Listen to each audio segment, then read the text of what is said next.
চলেছে ক্লাস 12 এর ইমরান। স্যার আমি কোনো প্রশ্ন করব না, আমি একটা বিষয় বলতে যাচ্ছি যে স্যার এক্ষুনি বললেন যে কোনো মাদক দ্রব্য সেবন করে যদি কোনো প্রবলেম হয় তাহলে সরকারি হাসপাতালে যাও। তাহলে মাদক দ্রব্যের লাইসেন্সগুলো সরকার কেন দিচ্ছে? সরকার লাইসেন্স দিচ্ছে মাদক দ্রব্য বিক্রি করার জন্য, আর সেই মাদক দ্রব্য খেয়ে কোনো কিছু ক্ষতি হলে সরকারি হাসপাতালে যাও সেটা চিকিৎসা করার জন্য। এটা যদি একটু বলতেন খুব ভালো হতো। এই জিজ্ঞাসার উত্তরের জন্য আমরা আইসি স্যারের কাছে যাচ্ছি। স্যার, আপনি যদি একটু আলোকপাত করেন।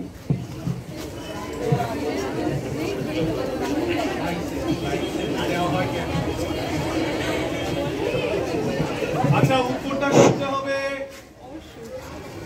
খুব সুন্দর। এখন আমরা একদম শেষের দিকে ইন্টারঅ্যাক্টিভ সেশনে চলে এসেছি। তো ইমরান বলে এই ছেলেটি কোশ্চেন করেছে যে লাইসেন্স কেন দেওয়া হয়, তাই তো? তো দেখো, আমাদের সরকার চলতে গেলে, দেশ চালাতে গেলে টাকা পয়সার দরকার প্রচুর। তো সেসব ক্ষেত্রে থেকে দাঁড়িয়ে এটা আজকে না, এটা বহু যুগ থেকেই চলে আসছে। হঠাৎ করে একটা সিস্টেম সেইভাবে যে বন্ধ করে দেওয়া হবে এটা সম্ভব হবে না। কিন্তু আমাদেরকে যেটা করতে হবে, আমরা যে আজকে এই অনুষ্ঠানের যে মূল আমরা আলোকপাত করলাম যে এর খারাপ দিকটা, সেটা আমাকে নিজেকেই ঠিক করতে হবে। সরকারি আমরা দোষ কি সবসময় সরকারকে দিই? কেন সরকার লাইসেন্স দিচ্ছে? কেন সরকার চাকরি দিচ্ছে না? কেন চাকরি যদি নাও হয়, চাকরি ছাড়া অন্য কিছু করা যাবে না? আমি বিজনেস করতে পারি, আমি আমার মতো কোনো স্টার্ট আপ করতে পারি। এখন তো অনেক রকম পথ খুলে গেছে। সুতরাং কাউকে দোষারোপ না করে নিজেকে চিন্তা করতে হবে আমি নিজেকে কিভাবে আপলিফট করব। ঠিক আছে, থ্যাংক ইউ। অবশ্যই আজকে বিশ্ব আন্তর্জাতিক মাদক বিরোধী দিবস। সেখানে এরকম একটা গ্রাম বাংলার একটি স্কুলে আমরা সবাই মিলে মিলিত হয়েছি এবং মাদকের যে এই সর্বনাশার দিকগুলো সেগুলোকে ওদের সামনে আমরা তুলে ধরলাম, চেষ্টা করলাম সচেতন করার। কারণ পরবর্তী জীবনে মাদক যে কী পরিমাণে সোশিও কালচারাল যে লাইফগুলো, আমাদের আর্থসামাজিক বিভিন্ন স্ট্রাকচারগুলো ধ্বংস করে দেয়, জিরোতে নামিয়ে দেয় একটা মানুষকে, সেই জায়গা থেকে ওদের সচেতন করার চেষ্টা করলাম যাতে ওরা সেই পথে পা না দেয়, সমাজকে গড়ে তুলতে পারে ভবিষ্যতের দিকে। স্টেপগুলো কি? অবশ্যই প্রথম স্টেপ হলো নিজেকে সচেতন করা এবং তার চারপাশে যে পরিবেশ, তার বাড়ির যে নিজস্ব ফ্যামিলির লোকজন, বন্ধুবান্ধব, একে অপরকে সচেতন করা, এইটা হলো প্রথম স্টেপ। এবং যে কোনো রকমের প্রলোভন থেকে নিজেকে না রাখা, যে হ্যাঁ আমি শুরু করবো না করবো না, এই জায়গাটাকে নিজেকে ঠিক রাখতে হবে। এবং তারপর তো বাকি পদ্ধতি আরও আছে। কোন সংস্থা নিয়ে? পরিবেশ ফাউন্ডেশনের তরফ থেকে আমরা এখানে এসেছি, আমডাঙ্গা থানার সহযোগিতা এবং এই উলুডাঙ্গা স্কুল, যে সাধনপুর যে স্কুল, তাদের সহযোগিতা এটা আয়োজন করা হয়েছে। এবং আমরা আশাবাদী যে আমরা মাদক বিরোধী দিবসটাকে আরও ভালোভাবে পরবর্তী বছরগুলো তুলে ধরে ভবিষ্যৎ প্রজন্মগুলোকে আরও ভালো দিকে নিয়ে যেতে পারবো।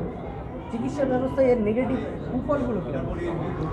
কুফল দেখুন, চিকিৎসা ব্যবস্থার কুফল সেরকমভাবে বলবো না, কারণ সব কিছুরই কিছু ভালো দিক খারাপ দিক থাকে। আমাদের দেখতে হবে যে আমরা তার থেকে ভালো কতটা পাচ্ছি ব্যালেন্স করে।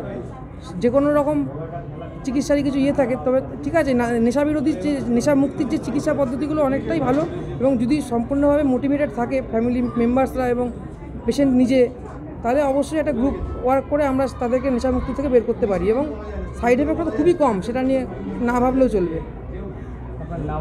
আমি ডক্টর জয়দীপ পণ্ডিত, Sagar Dutta medical college, psychiatrist. এই বিষয়ে একটাই বলবো যে এই বিষয়ে প্রথম যেটা প্রয়োজন সেটা হচ্ছে সচেতনতা। নতুন প্রজন্মকে সচেতন করে তুলতে হবে। তাদের সচেতন করলেই তারা কিন্তু নিজেদেরকে আটকানোর জায়গাটা তৈরি করবে।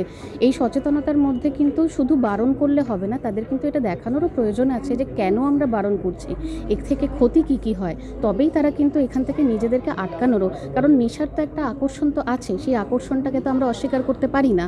তো সেক্ষেত্রে আমি যদি কনসিকুয়েন্সেস বা এর ক্ষতি কী কী হতে পারে সেই জায়গাটা যদি আমরা নতুন প্রজন্মকে দেখাতে পারি, তাহলে কিন্তু আমার মনে হয় তারা অনেকটাই নিজেদেরকে এখান থেকে বার করে আনতে পারবে।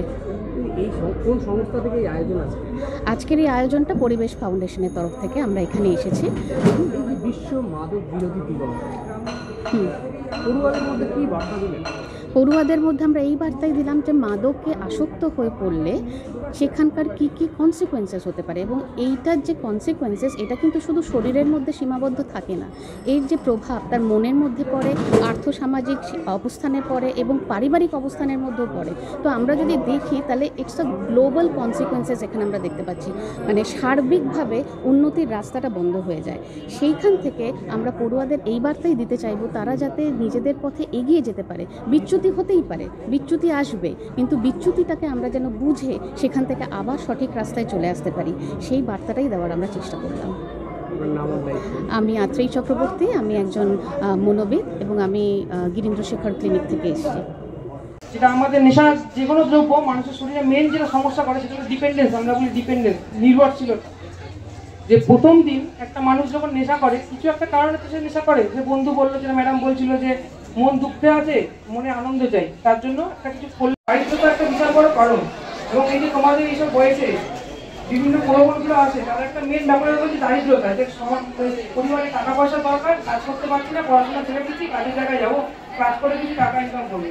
এই টাকা ইনকামের জায়গায় প্রথম জীবনে যে প্রলোভন আছে যে তুমি এটা খাও